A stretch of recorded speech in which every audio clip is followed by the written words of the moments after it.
8. Maravilha, bom dia, boa tarde, boa noite. Estamos chegando aqui, primeiro episódio podcast Confratos Futebol. Vamos com tudo. Tema de hoje, hein? Resenha de hoje, atacantes anos 90, maravilhosos atacantes anos 90, pouca mídia e exacerbado futebol. Hoje estamos aqui eu, André, Pedro Martins, Henrique Martins Pereira, né, um nome de embaixador, vulgo Magrão. Bom dia, boa tarde, boa noite, Magrão. Como é que você está? Boa tarde, amigo. Ué, tudo bem e você? Tudo tranquilo? Valeu pelo convite aí. Essa resenha maravilhosa. Só pré-defunto e ex-atleta. Mas estamos aí. Excelente ideia, excelente iniciativa. Não, a resenha vai ser boa hoje. Vai. E agora, ele, o grande mestre, Evan Tuí. Mestre, bom dia, boa tarde, boa noite. O que você conta? Tudo bem por aí? Tudo tranquilo, bom dia, boa tarde, né? Pro Magrão, Andrezão. Estou feliz de estar aqui. Há muito tempo que o Andrezão estava com essa ideia, né, de fazer essa resenha. E hoje é a primeira de muitas, né? O que eu estou mais curioso é para saber os nomes, né? Porque eu acho que vão ter muitos nomes em comum, mas os nomes que vão diferir na lista é que eu estou curioso, né? Na resenha já do grupo, apareceram uns nomes lá que eu não me recordava, né? Então, acho que vai ser interessantíssimo. Não, demais. Tanto que quando a gente foi conversar, todo mundo traz uma listinha aí de atacantes, e eu falei, vamos sair do óbvio, porque tem o óbvio que todo mundo conhece. Aqueles que dominaram os anos 90, início dos anos 2000, isso aí todo mundo já sabe. Falei, vamos buscar aqueles que jogavam muito, jogaram muita bola, tem muita história, marcaram gol pra caralho, mas que não foram aqueles caras que jogaram Copa do Mundo com a camisa da seleção. E aí eu até converso muito com o pessoal, que eu falo que essa turma dos anos 90, ela foi uma turma agraciada que jogou pra caralho, jogou muita bola, só que por não ter rede social, muitos deles não têm aquela repercussão que os caras, por exemplo, do início de 2010 e os caras da atualidade têm. Então eu falei assim, porra, por que a gente não faz uma página, um podcast que a gente ressalta esses caras? E eu fiz uma listinha aqui, minha listinha, e aí vocês vão completando aí e a gente vai debater um pouquinho a respeito de cada um. Teve uns carinhas bacanas que eu coloquei aqui, que eu até coloquei já algumas histórias dele. Coloquei o nosso queridíssimo Giovanni Elber, né? Giovanni Elber, ele enquadra num tipo de jogador que hoje em dia é mais comum. Aquele que não jogou em lugar nenhum no Brasil, ninguém conhece ele. Faz sucesso na Europa. Hoje a gente tem, por exemplo, Hulk, Davi Luiz, foi esse tipo, né? Que é aquele cara que... O Elber começou aonde aqui no Brasil, para te falar a verdade? Elber começou no Londrina, nosso querido Londrina. Londrina. E só jogou aqui no Londrina? Foi como é que... Realmente eu não conheço a história do Elber, não. Tá aí um cara que só jogou na Europa. E você sabe que eu sou um oráculo do futebol nacional, né? Esses caras que jogaram na Europa aí e não jogaram nada no Brasil, eu pouco conheço. Elber foi ídolo no Bayern, né? No Bayern ele é rei lá, né? Ele é meio que um Sonny Anderson também, né? Só jogou bola lá. Sonny Anderson é outro estilo desse. Ele no Brasil, ele só jogou no Londrina, que foi na base. Depois da base, ele foi pro Milan, com 18 anos. E depois ele jogou no Cruzeiro, né? Inesquecível time do Cruzeiro, de Gil, que teve aquela famosa frase de Gil, né, para uma rádio católica. Ele era um dos atacantes daquele time do Cruzeiro no Campeonato Mineiro. Famosa Lei de Gil. É verdade. É a famosa Lei de Gil. Ele jogou no Cruzeiro, me lembrava, na verdade. Ganhou alguma coisa no Cruzeiro, não? Ele ganhou o Mineiro, Cruzeiro. Só Mineiro. Mas ali foi final de carreira. Acho que ele nem jogou brasileiro pelo Cruzeiro. Ele aposentou depois do Mineiro. Acho que já estava na decadência. Eu lembro dele no Cruzeiro. Se você quiser falar do Elber, Andrezão, aí você fala, mas eu conheci o Elber, a lembrança que eu tenho dele foi o Lucha convocou ele, né? Em 97, 98. Aí que eu fui conhecer, né? Antes não sabia também. Né? Foi em 98. Eu tenho uma história do Elber aqui. Então vai lá. Fui pesquisar a respeito dele, é uma história boa. Diz que Elber metendo gol, né? Já tinha ido pro Bayern, tinha sido artilheiro do Stuttgart, metendo gol. E aí, aquela típica entrevista, né? O jornalista alemão chegou para Zagallo e falou assim: ô Zagallo, e Giovanni Elber tá arrebentando lá, artilheiro do Bayern, campeão, não vai convocar para a seleção, não? Aí disse que Zagallo falou assim: igual esse Elber aí, no Brasil tem mais de 1000 atacantes, já pode falar com ele para ele comprar as passagens, porque para a Copa de 98 ele não vai. Já pode entrar de férias. E disse que Elber foi e falou com ele, né? Que Zagallo devia estar louco, que Zagallo nem acompanhar futebol europeu, ele devia acompanhar. E que se ele não conhecer Giovanni Elber, é porque ele não assistia. Diz que passa uma semana depois, nosso queridíssimo Zagallo vai lá e convoca quem? Elber, para jogar. O próprio. Foi convocado para a seleção. Aí os jornalistas, uau, tem que xingar o treinador para ser convocado para a seleção? E foi exatamente isso que Zagallo fez. Uma semana depois, convocou Elber para a seleção. Ele jogou as Olimpíadas de 96, vocês falaram aí? Não, Copa das Confederações de 97? Ele jogou uma Copa Ouro. Nossa Copa Ouro. No México. Seleção. Normalmente a Copa Ouro só era no México, né?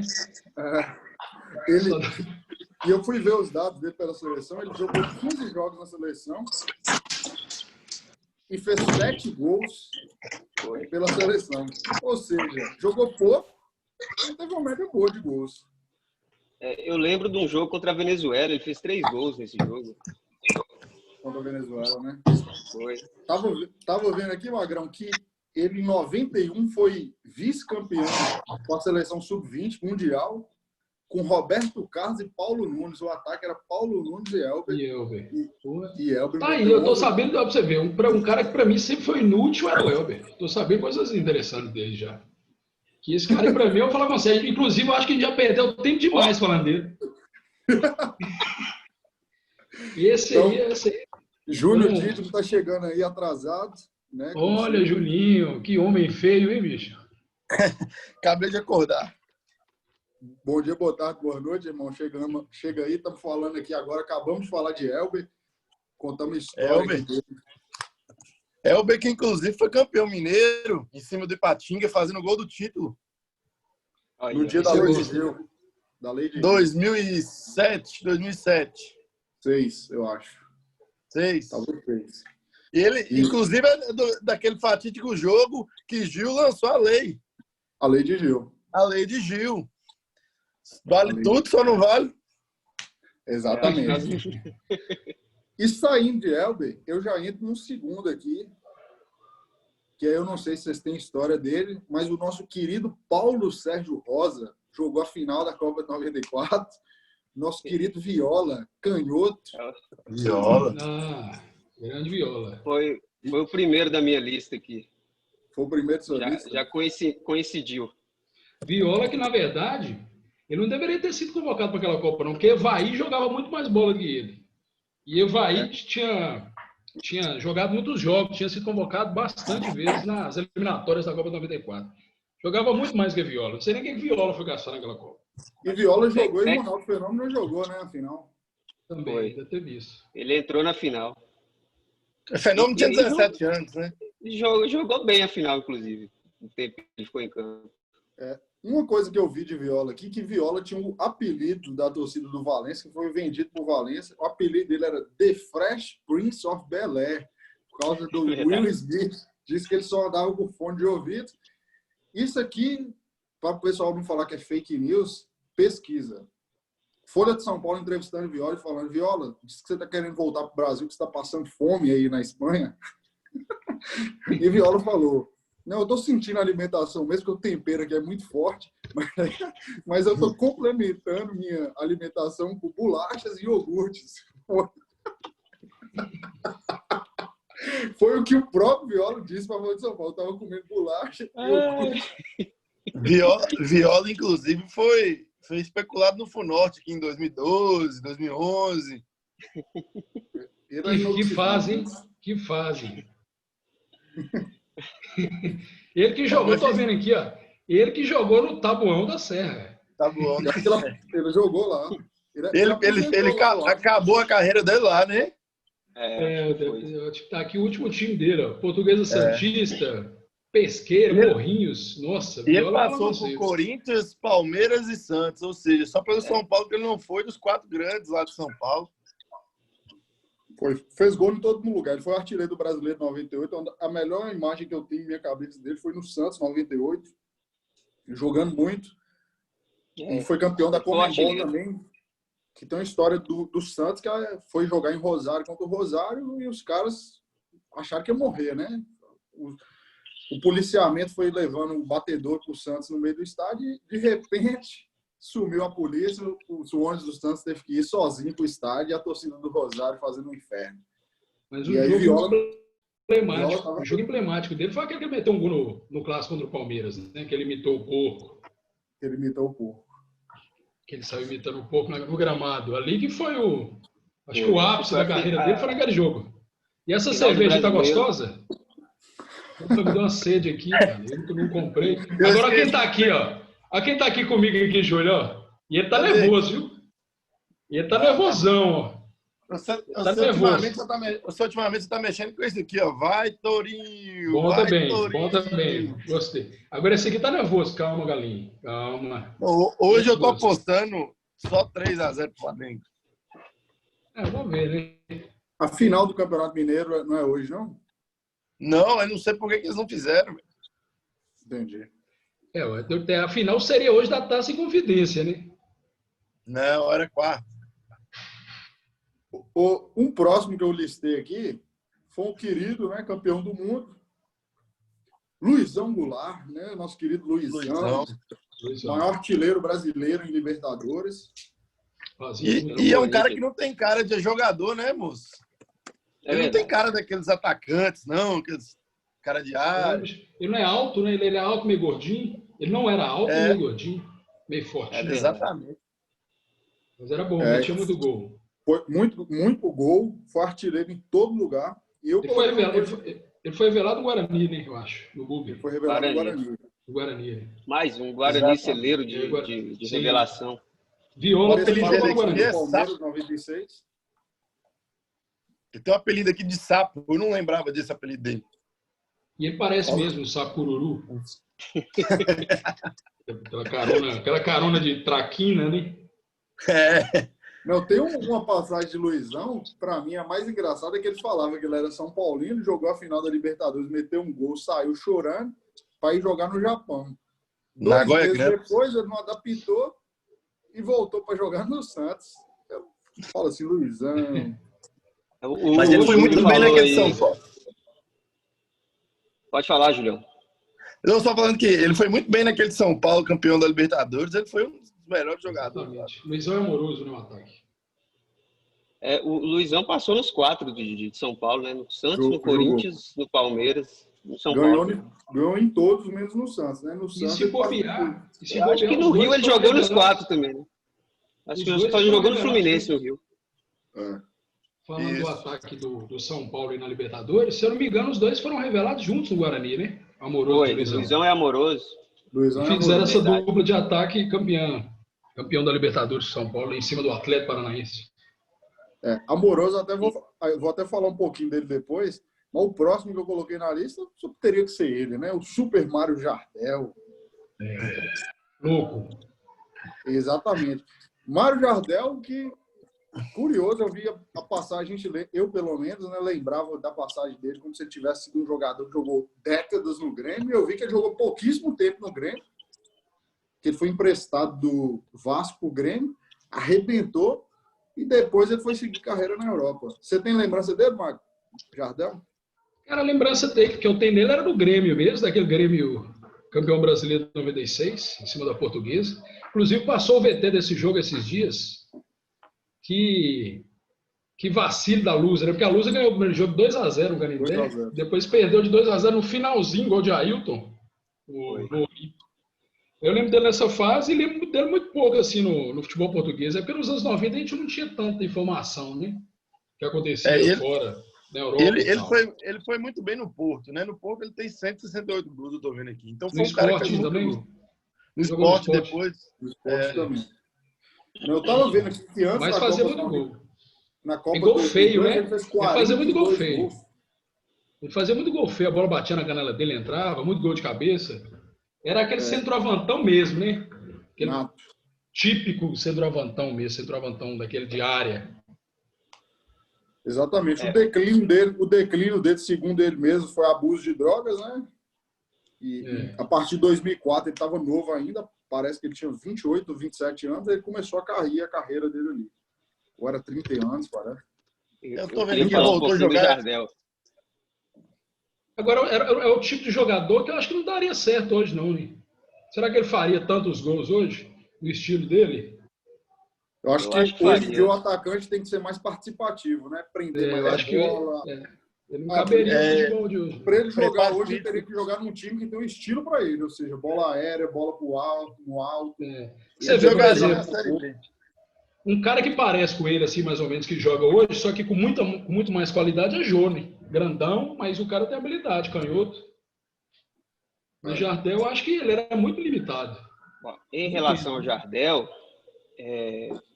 como ele era muito alto, eu acho que ele se especializou em fazer gol de cabeça. Você pode olhar que 90% dos gols dele era gol de cabeça. Né? Eu, quando assistia, eu era, acho que o melhor cabeceador. Depois aí o Cristiano Ronaldo superou, inclusive eu acho que ele deu umas dicas para o Cristiano aprender a cabecear tão bem quanto ele. E reza a lenda que ele foi cunhado do Cristiano Ronaldo também. Eles jogaram juntos? No esporte, né? O Cristiano iniciando o esporte. Não, parece que o contrário, o Jardel que namorou a irmã do Cristiano, parece, não sei. O Mino era um swingão, né? Ele em 2003 foi pro Bolton, cara. Engraçado, time inglês contratar brasileiro era raro, né? E ele foi pro Bolton. Era. 2003. O Bolton que é praticamente um misto do futebol inglês, né? Assim, não representa nada, absolutamente nada. Ele sempre ficava em 7º ou 8º lugar, mais nada. O Bolton, a primeira é você, igual eu falei, eu não conheço muito futebol internacional. O Bolton joga pelo menos a Premier League de vez em quando e fica caindo na Championship, aquela coisa toda. Não, tá na Championship. Não, Championship não, ele tá na 3ª divisão, à beira da falência, na verdade. Acabou. Nossa, Volta, ele é de onde? O Bolton é de onde? De qual cidade? Eu acho que é Bolton mesmo. É Bolton? Deixa eu ver aqui. Só para terminar o Jardel, eu acho que ele foi para a seleção e fez gol de cabeça também. Tipo, 1 ou 2 jogos ele fez gol de cabeça. Mas passou pela seleção. Ele teve muito pouca oportunidade. Ele foi até chuteira de ouro. Né? Ele e Ronaldo, os únicos brasileiros, foram chuteira de ouro. E em 2002 ali, o pessoal falava: o Brasil precisa de atacante. E o pessoal em Portugal ficava oriçado porque o Jardel não era convocado. Né? Foi campeão com o Sport. Foi a última vez que o Sport ganhou. E ele fez mais de 40 gols. Então, ali ele era ídolo. Sem dúvida, mas deixa eu falar uma coisa. Se hoje o futebol português ainda é fraco, naquele tempo eu vou falar com você, viu? Se soltasse Magrão ali na zaga também, só dava eu. Cá pra nós, convenhamos, né? Convenhamos. E olha, se o futebol português já evoluiu muito, ainda está na situação que está, você imagina há 20 anos atrás. Não valia nada. Ele foi revelado pelo Ferroviário, que revela muito jogador, né? Ferroviário é uma grande celeiro de craques. Do Ceará, não? Ferroviário do Ceará? É. O América lá do Ceará. É o América do Ceará, né? Inclusive, esses jogadores do Fortaleza do Ceará, e quase todos que destacam, saem de lá. Eu conversei com o Uber ano passado, lá em Fortaleza, ele me falou que o Ferroviário é o time que toda hora sai um cara diferente lá. Será se o Clodoaldo veio de lá? Tipo, tem um tal de Baixola aí no Ceará que é de lá. Baixola canhoto? É um canhoto? Camisa 10. Bom de bola, garoto. Gordinho, né? Fofo. Fofo. Ô, Andrezão, canta a música do Clodoaldo aí.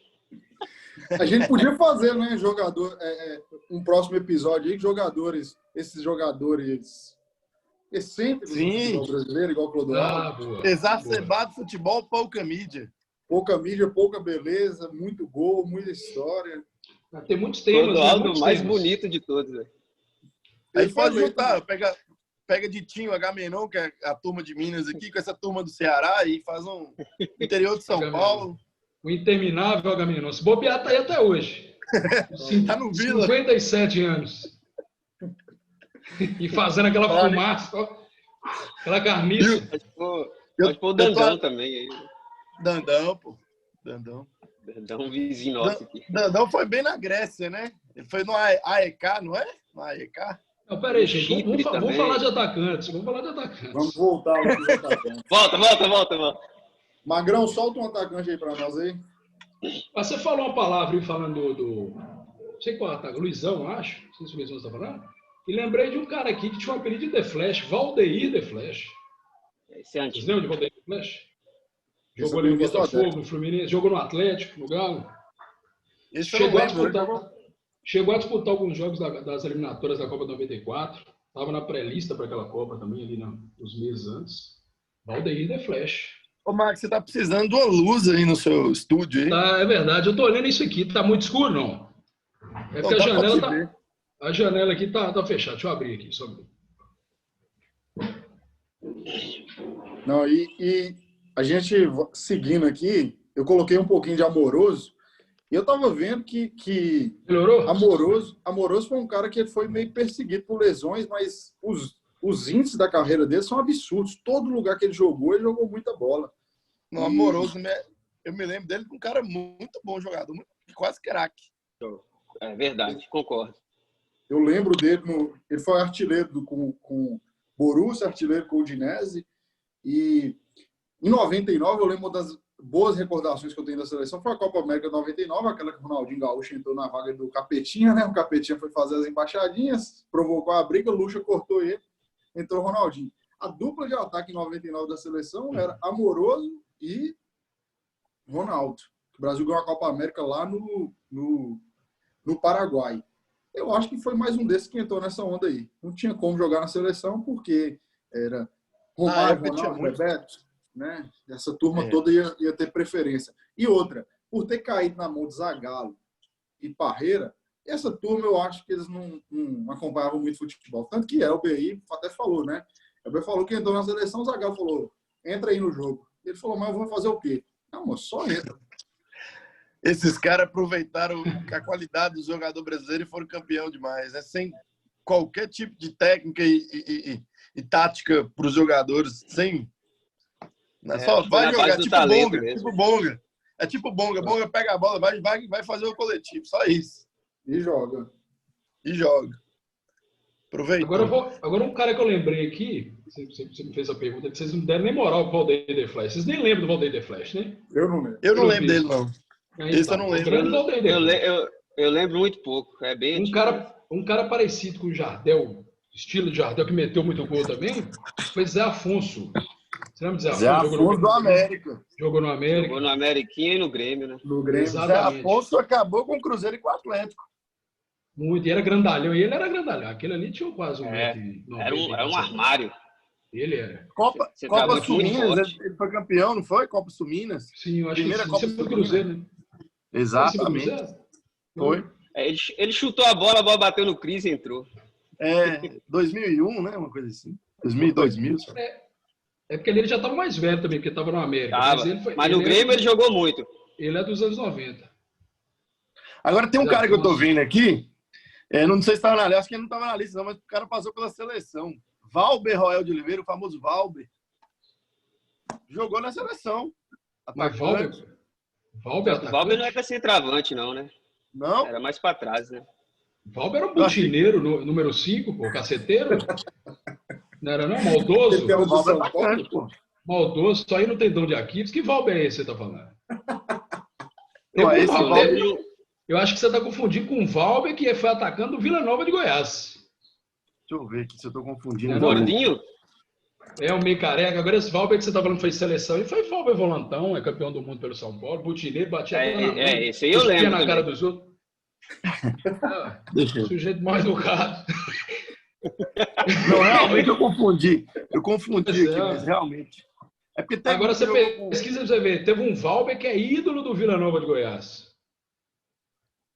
Tem um Valber do Goiás, né? Inclusive.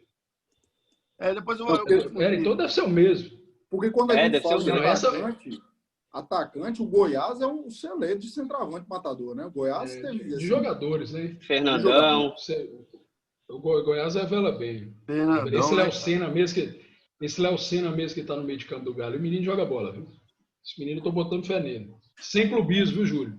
Não. Inclusive, eu queria lançar um boa. clubismo, que você colocou ele na lista, e é um cara que, inclusive, a própria torcida do Cruzeiro não reconhece o tanto que deveria. Marcelo Ramos. Matador. Lá demais, é claro. Marcelo Ramos, batia se você pênalti for como pegar ninguém. a carreira dele, vários títulos, vários gols importantes. Foi muito bem no E ele Cruzeiro. ele é um dos poucos jogadores que na época já fazia isso e hoje quase ninguém faz isso, que é jogar com o meião acima do joelho. Verdade. Na patela, acima da patela. Eu vi uma Botava entrevista acima da patela. Eu tenho uma lembrança de Marcelo Ramos muito forte. Eu acho que Marcelo Ramos ele não estava no Cruzeiro, ele chegou durante a Libertadores de 97. Exatamente. Ele foi grande responsável por o Cruzeiro ter conseguido ganhar aquele título. O Cruzeiro ali, todo mundo falou, está eliminado. E foi chegando aos trancos e barrancos e ganhou. Ele estava no PSV e voltou para o Cruzeiro. Ele tinha ido do Cruzeiro em 96, ele saiu, ele fez o gol na Copa do Brasil em cima daquela seleção do Palmeiras, foi para o PSV, jogou pouco no PSV, mas fez 11 gols lá ainda, voltou para o Cruzeiro em 97 no meio da Libertadores, e aí o Cruzeiro teve uma virada daquela... O Cruzeiro perdeu os 3 primeiros jogos e ele jogou demais. Ele e Cleison jogaram muito essas Libertadores. O time Cruzeiro era limitadíssimo, que foi campeão da Libertadores. Tinha alguns jogadores que vieram do São Paulo, Palinha, Vitor, jogadores que tinham sido campeões, né? Mas o time estava muito mal. Acabou que encaixou, conseguiu passar, depois ali foi torcida. Chegou Autuori e Marcelo Ramos juntos. Autuori e Marcelo Ramos juntos. E teve a sorte de pegar o Sport Cristal na final, que também foi aos trancos e barrancos, o Sport Cristal. Mas o Sport Cristal tirou um argentino forte, acho que foi o Racing. O Sport Cristal tirou um time forte. Tava no mesmo grupo, né? Tava junto com o Grêmio que também classificou. Na época classificava 3. A pior coisa foi a final do Mundial, né? Porque acho que nenhum time nunca fez aquilo que o Cruzeiro fez, né? Contratar jogador para jogar uma única partida e os caras que ganharam a Libertadores ficaram no banco, o Marcelo Ramos. Eu fiquei numa raiva. Um absurdo aquilo lá. Eu era fã de Bebeto. Obrigado, igual a gol. Falando que era Carlos Germano gol. E na hora de chutar era Bebeto. E depois o Cruzeiro contratou ele. Eu falei, pô, aí lascou. Parei de gostar dele. Tanto é que minha primeira camisa de time estrangeiro foi o Deportivo La Coruña, que eu comprei lá em Deus Dará. Eu sou muito fã do Bebeto também. Agora, voltando em Marcelo Ramos aqui, ele passou pelo São Paulo, pelo Palmeiras também. Eu não lembrava disso. No São Paulo, jogou bem no Palmeiras. Ele chegou depois da Copa do Brasil de 2000. O São Paulo fez um bom brasileiro, mas perdeu com um time horroroso do Palmeiras no mata-mata. Eu acho que foi pouco tempo que ele ficou. Ele ficou nem 6 meses. No São Paulo eu não lembro, não. Eu lembro dele no Palmeiras. No São Paulo eu não lembro, não.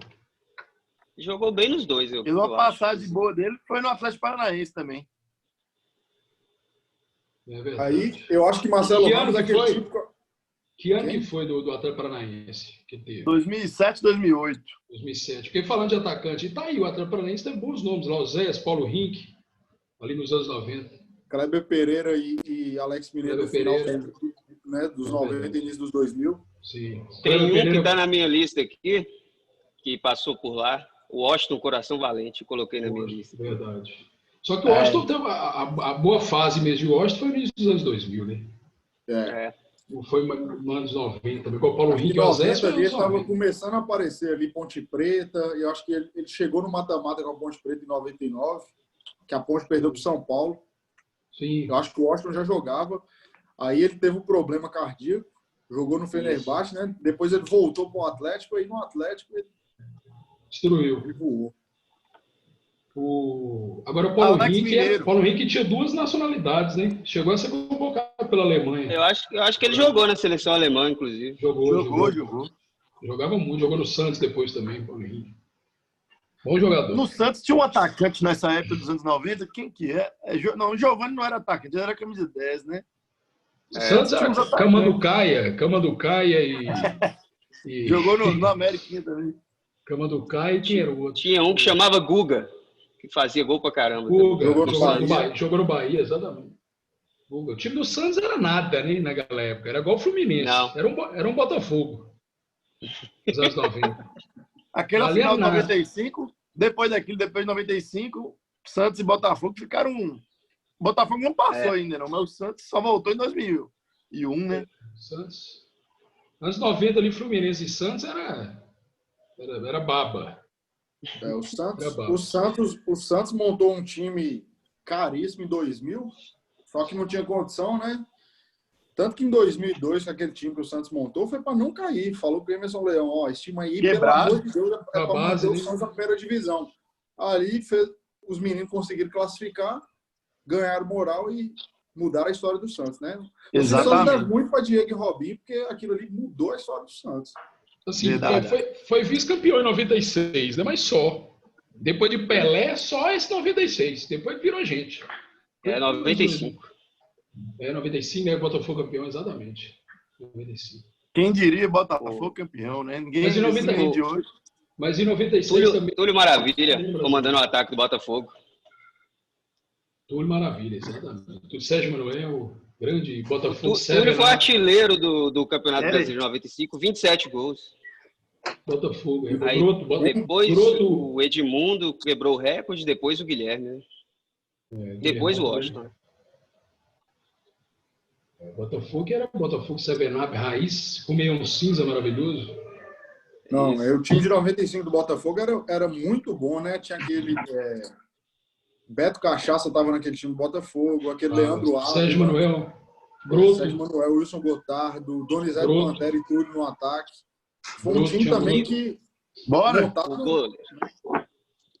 Tem que falar do goleirão, né, Andrezão? E Wagner. Wagner que só faltou fazer chover.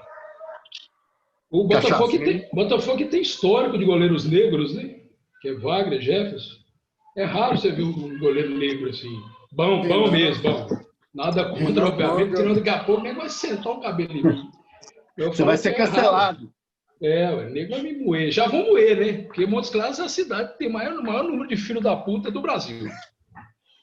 Aí ele vai ver a gente aqui e vão falar assim, lá, tá vendo? Os caras estão achando que é comentarista esportivo já. Vou sentar o cabelo em nós. Prepara as costas. Aqui mede a filha da putagem per capita. Mas o maior goleiro que eu vi jogar, nego, nosso podcast é podcast nacional, o nosso podcast não é local. Não, mas eles vão ver a gente aqui primeiro. Os primeiros serão eles. Inclusive, eu queria mandar um recado para você. Vai gastar o que fazer, você que tá vendo aí. Você que chegou até aqui. Agora a gente vai chegar numa parte aqui. Eu queria saber o seguinte. Em relação a atacantes anos 90, ao invés de comentar a respeito deles, eu queria que a gente falasse aqui a respeito de uma história, alguma curiosidade de um cara específico. Conta um cara dos anos 90, alguma história que você lembra aí do cara. Um momento, um jogo, uma estatística. Tem um cara aqui que está na minha lista, que é o nosso querido Ozeinha da Bahia, né? E teve um fato muito curioso, engraçado, que ele fez um gol contra uma vez, né? No derby Corinthians e Palmeiras, e ele meteu um golaço de cabeça contra o seu time, Palmeiras, né? E aí a torcida do Corinthians adorou e ele caiu nas graças da torcida do Corinthians. Eu me lembro muito desse fato, né? Inusitado e muito engraçado. Ele era um folclórico, né? Eu acho que ali ele foi Vocês lembram desse gol? Ele viu a bola subindo e falou, vamos meter um caixa nela. O Marcelinho Carioca cobrou o escanteio e ele fez o gol. Foi muito engraçado isso. Mas tem muito atacante aí que a gente deixou para trás aí. Muito. Manda um aí, mano. Tuta, eu falei no grupo, Tuta. Ó, só jogava aqui, ó. Maldoso, deixando o cotovelo no gogó do zagueiro, do numeral 4. Mas dava trabalho, viu? Dava trabalho. Ele era canhoto, se eu não me engano, hein? O Tuta. Não, ele era destro. Era destro? Achava que era canhoto. Jogou bem no Fluminense, no Palmeiras. Tuta no Fluminense. Deu levava trabalho muito cartão. No Cruzeiro, fazer gol todo jogo. Levava muito cartão, né? O nosso mediador sumiu aí, ó. E ele foi. Eu vou pegar uma cerveja aqui. Vou pegar uma cerveja. Aí é bom, viu? Eu tô sem cerveja aqui em casa, cara. Só tô com uma cachaçinha aqui. Ô, Andrezão, agora eu acho que você podia mostrar essa camisa aí, porque eu li rapidão aí e gostei, viu? Acho que faz jus ao nosso podcast aqui. O que é isso? Não ao futebol moderno. É verdade. Tá chato. Tá chato, mas tá voltando, viu? Tá voltando a fase boa. Porque... Agora, a passagem do Tuta, que você lembrou aí, que não é anos 90, né? Que é anos 2000, que eu não esqueço, cara. Fui dormir, final da Copa Mercosul 2000. Exatamente. Palmeiras 3-0 no Vasco. Palestra Itália lotado. O time do Palmeiras já não era o Palmeiras da Parmalat, era um time enfraquecido, mas estava matando o Vasco. Fui dormir e falei, Palmeiras campeão. No outro dia eu acordo e aí eu tenho que assumir. Não vi o Vasco virar em cima do Palmeiras, mas fui dormir crente que o Palmeiras era campeão.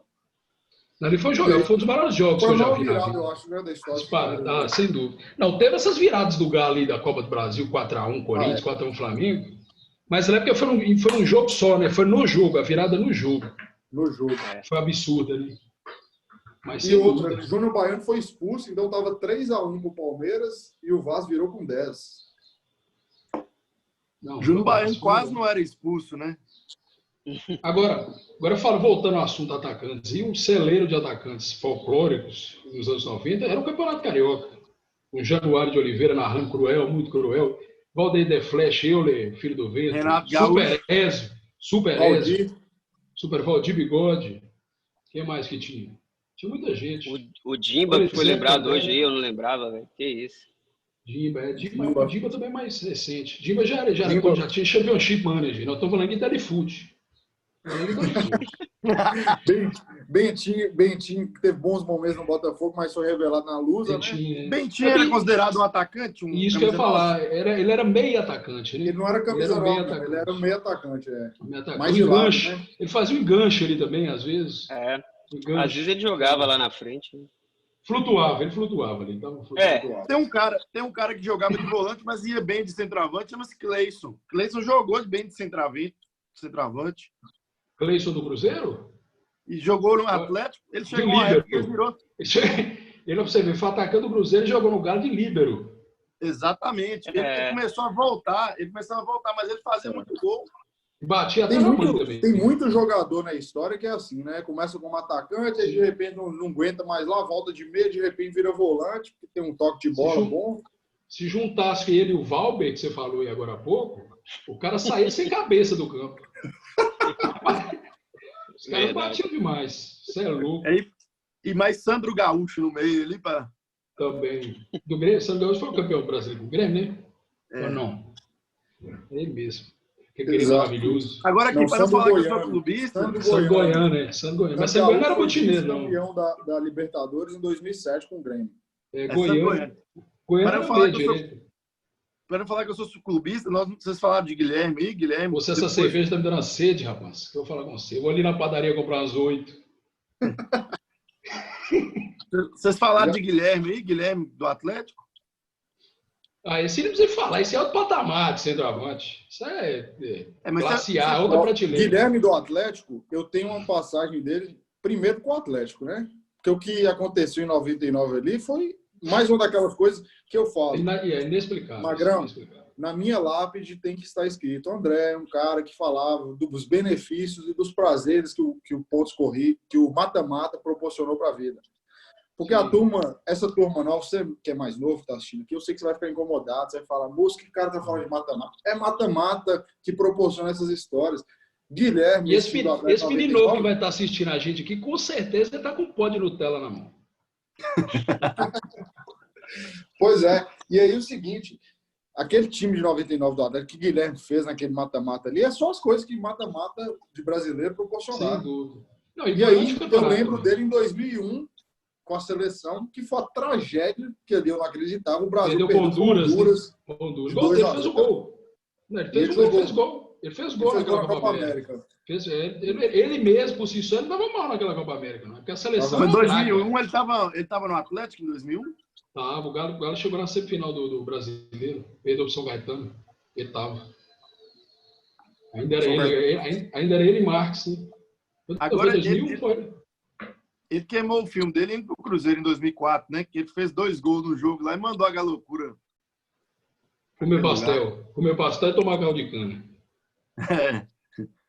Isso aí... Lamentável. Ele foi o maior centroavante que eu vi jogar no Galo. Disparado, mais que Júlio. Por essa fase. Não, muito melhor que Jô, assim. Teve um jogo quando Cobreloa, Libertadores 2000, que o cara meteu 3 golaços. Um de trivela, um de puxeta. Num clássico, ele deu 2 chapéus no zagueiro do Cruzeiro, deu um passo para Marcos. Ele jogou muito. Ele era pesadão, esquisito. Mas outro cara que não tem um estilo, né? Ele batia pênalti também. Ele batia pênalti com o calcanhar.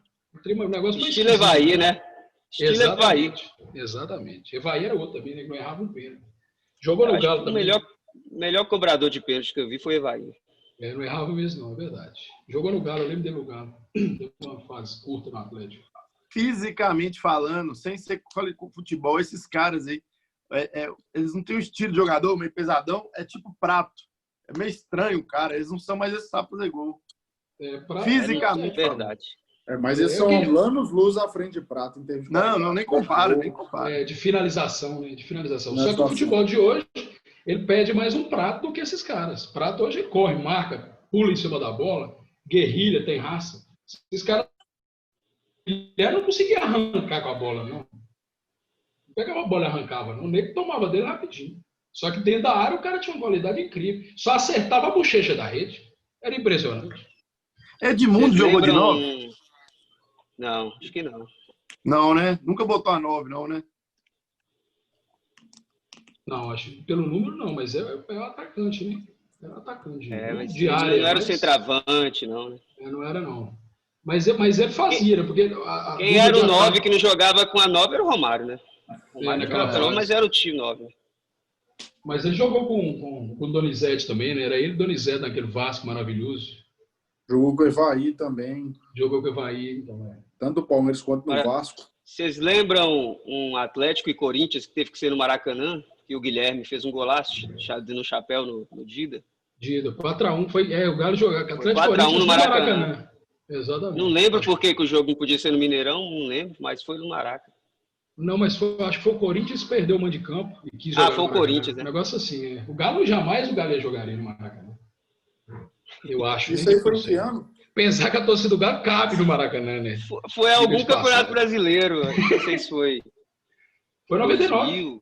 99, né? Foi 99.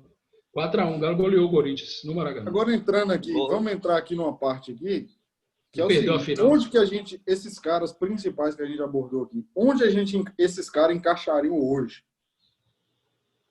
E aí aqui qualquer lugar. A gente não está sendo saudosista e nem né, nossa, o futebol de antigamente é melhor. O que nós estamos querendo, pega o cara e fala, esse cara jogaria em qual time brasileiro hoje? Todos que nós citamos até agora, todos, sem exceção, todos, eles caberiam em qualquer time do Brasil hoje, sem sombra de dúvida. Sem sombra de dúvida. Tirando o Pedro Gabigol que joga no Brasil hoje, o resto é tudo porqueira, não vale nada. Não joga nada. Chega nem na Joanete desses caras. Eu acho o seguinte, eu acho que hoje a figura do centroavante ela está voltando com essas novas táticas aí.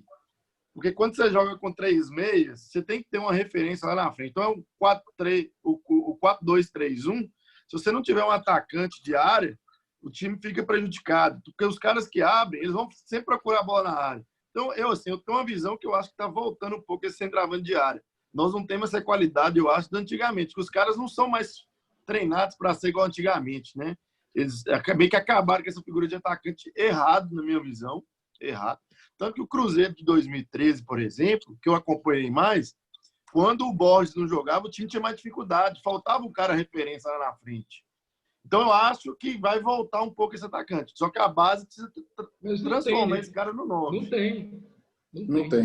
Agora, eu avaliando aqui, por exemplo, os jogadores que eu citei no início, Elber, para mim, ele jogaria em qualquer time do futebol brasileiro. Talvez brigaria com o Gabigol, mas poderia jogar com o Gabigol. Poderiam ser complementares. Sim. Luizão, Jardel, Viola e Amoroso também. E brigariam, para mim, pela artilharia do Campeonato Brasileiro. Iam meter muito gol. Certo? Teve outros que a gente não citou, que a gente poderia ter citado, igual, por exemplo, Guilherme. Também acho que brigaria por toda a artilharia do Campeonato Brasileiro. Não citei França, não falei de França, que também acho que jogaria. Muito. Joga muito. Marcelo Capanema, do Tuna Luso. Também sensacional. Verdade. Pesquise, Júlio, para mim, por favor. Você que está aí no... Joga aí Marcelo Capanema. Marcelo Capanema. Capanema, um monstro. Destruiu o Remo e o Paysandu lá no Pará. Monstro. Tuna Luso que é um time lá no Pará. Lembrei do Rob Gol aqui, velho. Você falou do Paysandu. Vocês lembram dele? Mas olha cá pra nós. Robson, do Paysandu, né? O zagueiro tinha medo dele. Era um dos atacantes mais feios da história do futebol mundial. E Rob Gol tem uma passagem esquisito, corcundão, sem pescoço. Antes de existir essa moda da harmonização, né? Ouro facial, Rob Gol já fazia isso aí. Já tinha o rosto sem... o rostinho limpo. Será seu maior clássico do Brasil? Que foram de anos, assim, eu acho que hoje... É um dos maiores. Não, é Tuna Luz. Vocês estão sabendo nada, não. Tuna Luz. É porque a torcida lá a torcida do Tuna Luz é mais pacata.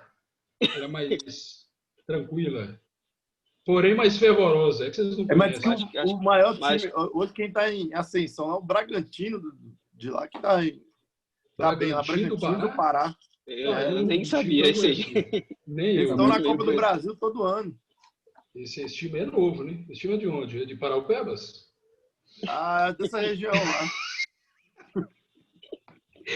Esse time eu não conheço, não.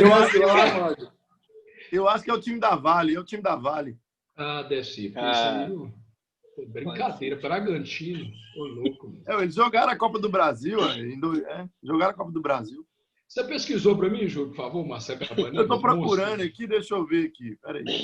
Hoje era torneiro mecânico lá no Itu. Marcelo Cabanilha pode fazer esse foto, né? Que enfim levou aí homenageando o terceiro tempo, pode trazer a história de um grande craque aí. Ele jogou no final do... Fala, irmão. Não tô achando aqui, não. Pode seguir aí. Não, só para que o Andrezão estava falando aí, eu acho que a importância do centroavante é tremenda. Poucas vezes eu vi um time que foi campeão sem a presença do centroavante, talvez aquele Barça lá do Guardiola, a seleção brasileira de 70, né, que não tinha um centroavante nada, mas é porque os times talvez nem precisavam de tão bons que eram, né? Mas eu acho que quando o time tem um centroavante nato ali, facilita demais as coisas, né? É verdade. Eu também acho que um time que tem um atacante que faz 20 a 25 gols no campeonato, sim, você pode não ser campeão, mas que você vai brigar lá em cima, você vai brigar. É fato. Eu lembro, só para terminar, o Tevez deu uma entrevista uma vez, quando ele voltou para o Boca, e o Boca estava sem centroavante. E ele falou que ele jogava muito melhor quando tinha um ponto de referência lá para ajudar, para trombar com os zagueiros, entendeu? E que ele estava tendo que trabalhar muito mais sem o centroavante. Eu concordo com ele. Boa. Até porque... Marcelo Cabanilha era tão... que ele não existe no Google. Que absurdo. Não tem ele no Wikipedia. Não, eu vou buscar. Eu vou botar na próxima. Você escutou ele no CM, não foi não? Você viu no CM? Não, mas o CM era fantástico, né? Eu vou buscar no próximo podcast, eu vou trazer informações dele. Se bobear, eu vou trazer como convidado. Vou pesquisar ele nas redes sociais. Inclusive, se você conhece Marcelo Cabanilha, né? Inclusive, ele era um dos poucos que eu falei igual o Marcelo Ramos, jogava com o meião no meio da patela. Às vezes o Cristiano Ronaldo se inspirou nesses caras, né?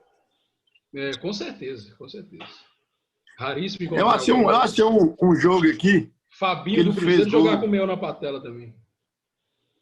Quem? Volante Fabinho do Cruzeiro jogava com o meião na patela. Sei.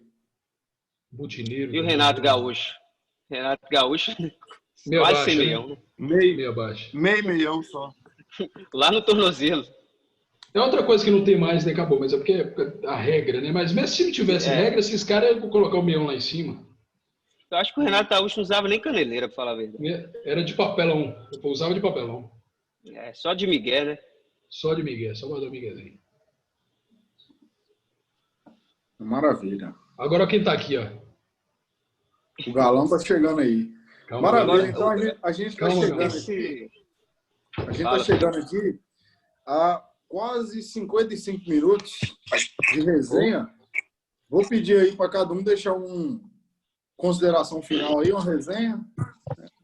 A gente vai melhorando aí o podcast com o decorrer, mas acho que foi bacana. A pincelada? E aí a pincelada? E a pincelada na Fórmula 1? Pode passar agora a pincelada. Gostei demais hoje, viu? Você viu? Agora é o seguinte, esse ano nós temos 3 campeonatos num só. Nós temos a Fórmula H, que é a Fórmula Hamilton. Nós temos a Fórmula Mercedes, que é Hamilton contra Bottas, e a Fórmula 1 normal. A partir desse princípio. Agora, você vê essa corrida hoje, Juninho? Que estratégia fora de série da Red Bull, hein? Vi, acompanhei. Você viu, a EBR foi igual uma raposa. Foi o pulo do gato. Ele fez o Q2 ontem com o pneu duro, largou em quarto, estrategicamente ganhou a corrida hoje na estratégia. Sensacional, mas essa pincelada simples e objetiva. Na próxima vez a gente adentra mais o assunto. E hoje foi, só para finalizar, hoje foi o... Fórmula Indy. Hoje foi os 70 anos de Fórmula 1 hoje. Verdade. Ó, aí eu não sabia. De pura travessura. Essa Fórmula 1 me lembra a minha infância. Meu pai acordava, eu acordava domingo de manhã, meu pai fazia suco de laranja e ovo cozido e eu assistia a Fórmula 1. E depois eu pentava jogar bola, lá com o Durval e Exatamente. Desfilar a sua figura ímpar. Mais conhecido como Ricardinho, craque do Pentauri. Ô, mentira. Aí mente, menino, aí mente. E você, pai? Fala aí, Tui, dá um destaque aí, consideração. Eu tô feliz demais de ter participado aqui, né? Primeiro de muitos, né? Gostei muito, muito mesmo da figura do nosso Magrão, velho. É uma mistura de Quentin Tarantino com Roger Federer. Sim, acho que vai dar um destaque especial, velho. Eita, cervejando minha conta na próxima, viu, amigo? Tomar uma depois e comer uma castanha. Eu acho que na próxima tem que ter cerveja, hein? E prepara o ombro, porque eu falei. Se esse negócio explodir, vai ter filha da puta, vai meter o pau em nós. E não edita, não, viu? Pode deixar de jeito. Não vou editar, não. Aí vai ficar disponível o seguinte: a gente vai colocar nas plataformas de podcast, mas também no IGTV e no YouTube. Maravilha? Não, aí da próxima vez a gente organiza mais um pouquinho e deixa a coisa mais bacana. Mas foi bom, foi ótimo, gostei demais. Show de bola. É isso aí. Espero ser mais vezes convidado aí. Vamos começando e tamo junto. Grande abraço. Valeu. E valeu. E aqui, ó. Valeu. Valeu. Abraço.